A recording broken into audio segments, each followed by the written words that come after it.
It's an insane world. Things are coming at me fast and furious as always. And it's really amazing to be in this situation where,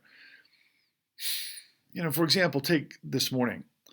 I was on phone conversations with some of the most important people that exist, that have access to tens of millions of viewers.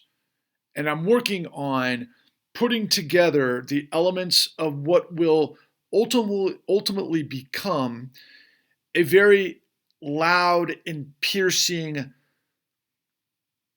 sort of punch through the incredible, cloudy, murky insanity of everything that's taking shape in our world and in our media. Now, the old timers might say, well, welcome to life, because everything has always been crazy and always will. The only reason that maybe it feels like things are spinning out of control is because we just have more ways to communicate faster and mostly in misinformation. It's insane. All of the elements that are kind of shape shifting our understanding of how things work and how we can choose to go find the voices and the answers that align mostly with what it is that we think and approach and how we want to live and let live and all of those other types of things. I mean, extremes might be, for example, the far right. There might be a movement underway that is maybe a 2022 version of fascist movements that came before. And to what outcome? What, a modern day slavery that doesn't already exist? And meanwhile, it's always that age old adage of like the frog in the boiling water. It feels comfortable at first until it boils and then you're dead. And a lot of people who are like in the Christmas holiday celebratory sort of mindset, minus like battling the traffic and everything that comes with finding presents and putting them on your credit cards, and maybe the uncertainty that maybe you're spending too much because you don't know if you're going to have a job in the new year and all of those types of things, or maybe you were already laid off and you're in a really, really unfortunate space and you're asking yourself, well, how did this happen? I'm kind of reminded of the same lyrics that came out of that unbelievable, almost prophetic song by David Byrne and the Talking Heads, Once in a Lifetime. Well, how did I get here? We got here through this mosaic that's on display almost every moment of every day within the context of let's start with Sam Bankman-Fried and FTX, and ultimately what's being revealed in the John Ray hearings in Congress that have all of these tentacles within regulation and political donations and technology and people's mindset and why people might invest in crypto or Bitcoin or why and how and all of those sorts of elements that are all part of that sort of package. But meanwhile, for a kind of an alternative look at the world, if you were to use Twitter as kind of a data point, it ultimately is this scenario where everybody that could come out of the woodwork that has a right-wing sort of, ideology is packing so much into this sort of culture war that has been there, but that is just now moving into a different direction, faster and more sort of cohesive. Let's check off the boxes of what seems to be rattling the right on Twitter. Well, first, everybody's favorite pedophilia or sex trafficking, and who in power is covering it up for what reason. It's incredibly interesting to me that this like frenzy, it's almost this, are you kidding me? There's the bad guys out there that are raping our children and they're part of power and they're sucking the blood out of them.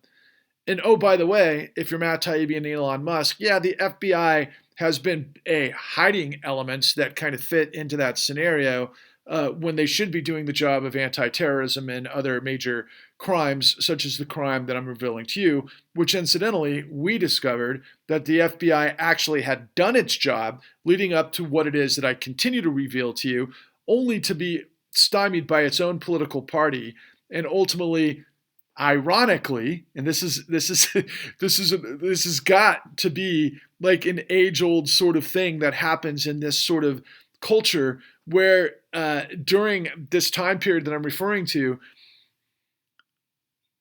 the resources that were used to go and basically circle the noose around this massive, massive nationwide white collar crime spree, they took resources away from that and put it into going after finding out about pornography. Yeah, that only happened about 10 years ago, by the way.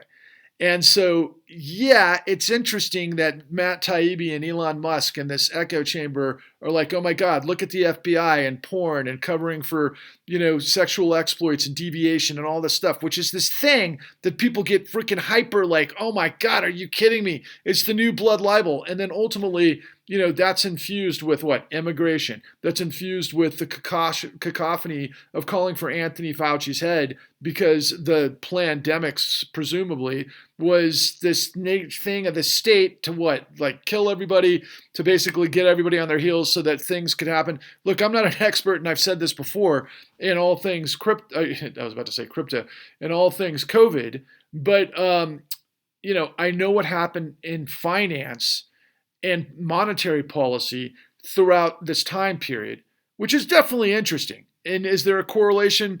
I could not go there in a million years because I don't have that access, and that's not where I've been in terms of actual, dissemination and work and the gumshoe sort of commitment that is involved with getting all of the right information together factually to present a narrative that understands how this whole thing works, which presumably is the whole function of the FBI.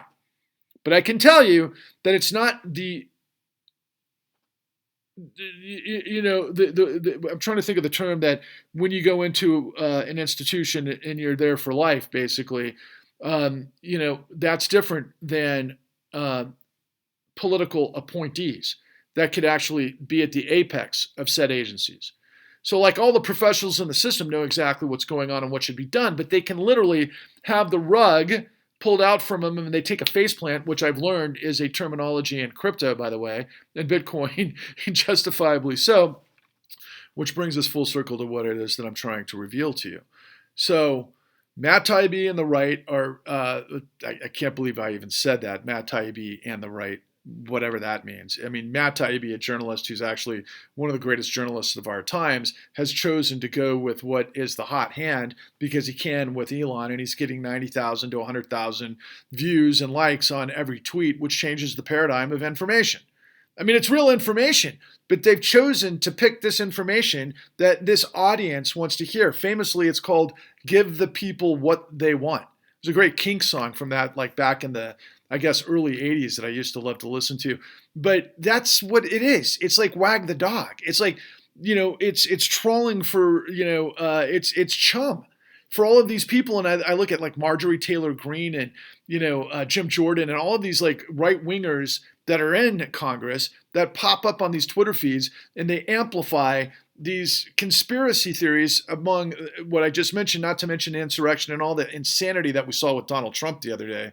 Oh my God, the $99 playing cards. I felt like I was in the midst of like, something along the lines of South Park meets The Simpsons. I mean, it was like so over the top. What was it? The Trey Parker and his partner, why can't I think of their names? The America, fuck yeah.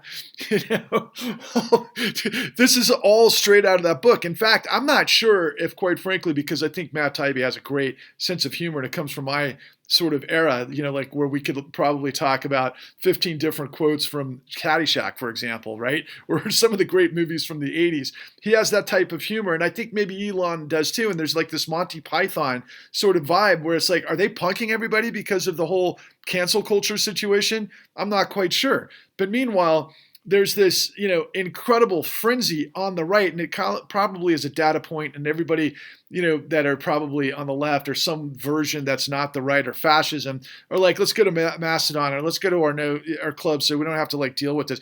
Meanwhile, my attitude is that I want to engage, and mix it up with everybody because I'm trying to get everybody to understand everybody's getting played. It doesn't matter what your ideology is, except for the fact that all of the there's sort of carnival barkers, those are at the apex that are kind of like these tools in the fool circus, like Marjorie Taylor Greene, whether she knows it or not.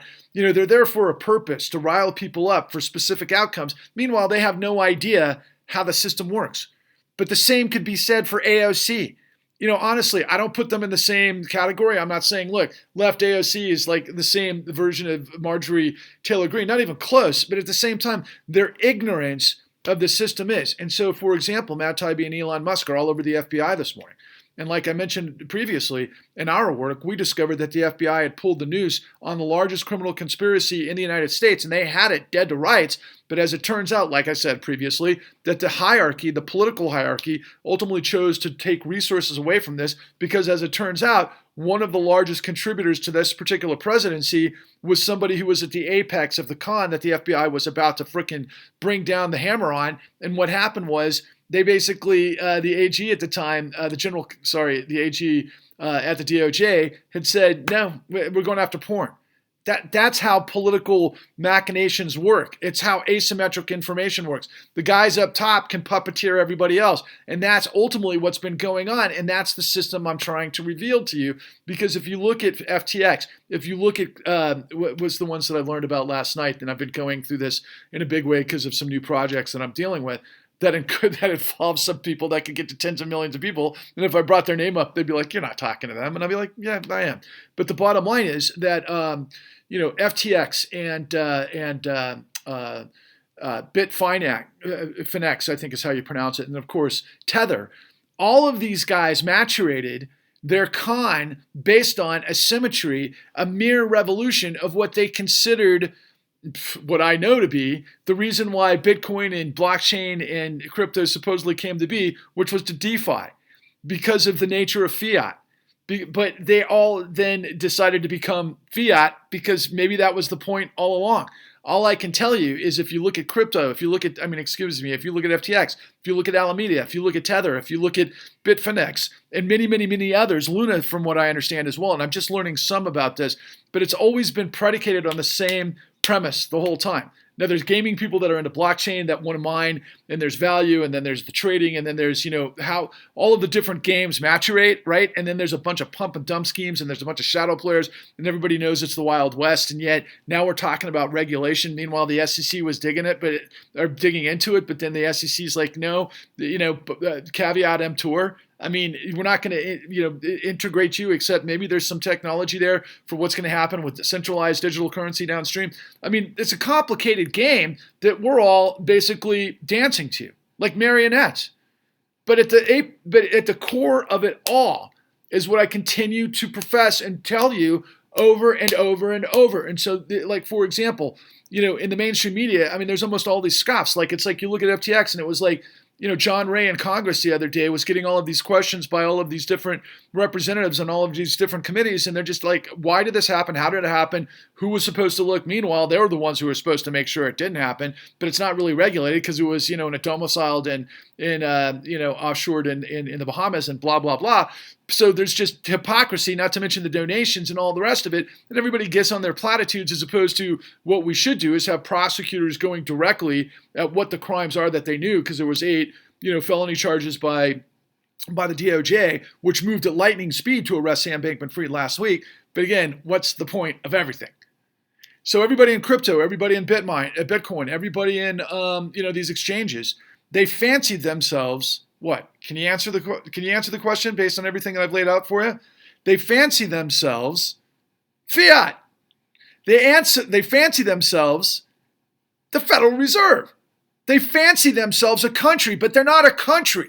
So that's a problem. Yes, is there blockchain that could be used in a lot of very powerful ways? So like, for example, in our journey, we went to the ends of the earth and back to discover, among other things, that in a direct comparison to how this whole thing works in crypto, is that, for example, in the housing collapse, what the system does is it hyperinflates the asset value to be able to create collateral for loans that then went into the derivatives, but that everything was cross-pollinated immediately because it was like roulette on the revenue stream that created what the housing revenue could generate, and then however many other bets on bets, and then there was even more bets on whether or not that particular revenue stream would perform. Now, it gets complicated, extremely complicated, when you add 1,000 houses in a mortgage-backed security in a trust that's been sold off to however many different sorts of, through AAA, by the way, through all of the stopgaps,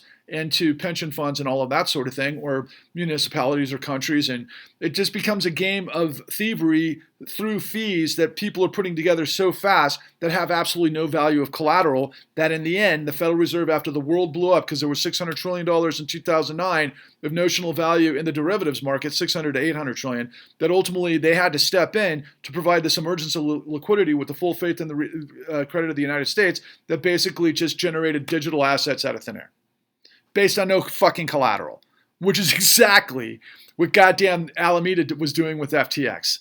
Now, granted, Alameda and FTX was a tiny, tiny level in comparison to what I'm talking about. And even if you add up,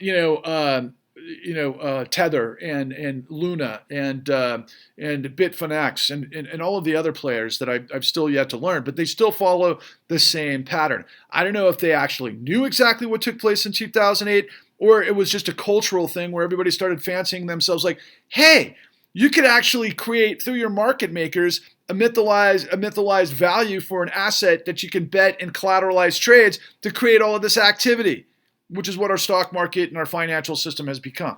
So if they want to talk about credibility, and now guys in the aftermath, after they just blew up however many, I think 1 million, investors in FTX, and, the big ones are the ones that are probably going to get their money back and so forth. But the revelation is, while everybody is getting bent out of shape for these cultural wars, the system is playing everybody. There is nowhere in the Constitution that it says that a cabal of financiers that work in the shadows using deception as the business model on a hierarchy of complicated, they always call it innovations, financial innovations. Fuck financial innovations. The more complicated it becomes, the more likely it is some sort of facade to be able to create the roulette wheel. And everybody in the past used to say, it used to drive me nuts. In fact, this was drove me on my journey. Michael Moore would say things like, for example, the stock market Wall Street has become a casino. Okay, but who's playing the sport book? What are the rules on the blackjack table? What are the rules at the slots? I mean, what do we know about what to improve our chances and everything else? And if it's a casino, they've got to operate around a couple of laws, right? That's why they got their license. Yeah, that's not how Wall Street operates. Nowhere in the Constitution does it say that a financial system led by criminals through the entire model are in the pole position to have the full faith and credit of the United States as their private fucking penny bank on a global fucking scale. It's a lot more complicated than that, but that's what we're talking about. So everybody thinks, oh yeah, the system's rigged. The system's like this and that for the elite, and yeah, but they don't know who did what, when, and how, which makes them very susceptible to the culture wars. Hey, I got to blame it on the immigrants. I got to blame it on the blood-sucking pedophiliacs that are all over the place. Why? Because I guess I go to church and I got raped when I was a kid, something like that. I don't know. It's a strange psychological bent. But meanwhile, then the gamers want to play games, but do they not know what the hell's going on in terms of what real value is? Do they not understand economics? Well, it's all a game until you lose everything. And then it's not so funny, especially if it's the holidays and you're stuck at TJ Maxx and you don't have money on your credit card because you're maxed out. And then suddenly you lose your job, which are real world complications. Then you get thrown out of your house, then you get divorced, then your kid goes to drugs and instead of become a superstar, and the American dream is dead. Why? Because a bunch of rich people can pay the government to basically write laws and to hide what they're doing behind the scenes. The United States is not a country of, by, and for the criminal racket that operates with deception to control the system. That is not the United States. It might be Brazil. It might be some, all the different countries in Central America. Fuck, it's Russia, whatever. Corruption is all over the world. It is not the United States. I've got to penetrate millions upon millions upon millions upon millions of you to understand that Patrick Lovell is listened to all the time by some of the most powerful, connected people in the world. They're listening to me because they know I have the evidence and they're working with me, and we're moving forward on phase 2 and phase 3 of these things that I'm bringing to your attention. But unless we have millions of you understand what it is we're revealing to you, it's the emperor's new clothes. And I'd like to say on really bad acid. How can the largest criminal conspiracy in history that never ends, that affects every single thing you do, operate in plain sight and you not understand what's going on? Because it's not, you can't communicate this stuff in a TikTok video necessarily, even though we have been doing it. And I will give credence, I wanted to say this before I started and I forgot to. I love TikTok. I'm getting, because of my algorithms and what I watch, I'm seeing incredible music that I've always liked to listen to, which is connected to music that would be connected to the kind of music that I listen to, sports phenoms and really funny people and interesting people and great animals and this whole potpourri of texture where I can literally lose an hour in one, sort of feed and not even know what happened because it's that entertaining. Some of it's kind of ridiculous, but there's so much great content all over. And I find myself like, look, if I'm not interested in what it is that I'm telling you, for example, and I'm not looking for it, I'm not going to find it. There's way too much information that's fun to watch and quite frankly escape from the realities of your world. And that has a place. Nobody wants to be completely consumed with this all the time. I can promise you from firsthand experience, it's not good for your health. It drives you a little bit frustrated, But I've got the answers that impact hundreds of millions of people, and I don't have hundreds of millions of followers. I'm a guy that is about liberty and justice for all. What I'm doing is to help you to defeat the corruption, because it's going to take you, and I've got the access to all the guys who could blow this stuff up inside out and arrest control of the government, if only we had critical mass to do it the right way. I'm not looking to create a revolution and a war, even though I think it's coming. Not by my hands, but by all of this other insanity that's happening. And those of you who think you're going to escape the hate and go somewhere else where it's safe so you don't have to deal with it, I wouldn't recommend that. Running away from hate doesn't solve the problem of hate. You've got to engage it. You've got to wrestle it. You've got to beat it. Because people who just default to hate, they hate their lives. It's easier to hate others when you hate yourself. That's not the answer. It's like Amsterdam. It's love and art. It's kindness. It's beauty. It's collaboration. It's the types of things that allow liberty and freedom and all of those things that can make us our best selves if we have a dynamic of letting us get there. You don't get there in a corrupt state that creates fascism. That's where we're headed if we don't wrest control of this situation. I am your gateway to making all that happen. That's all there is to it.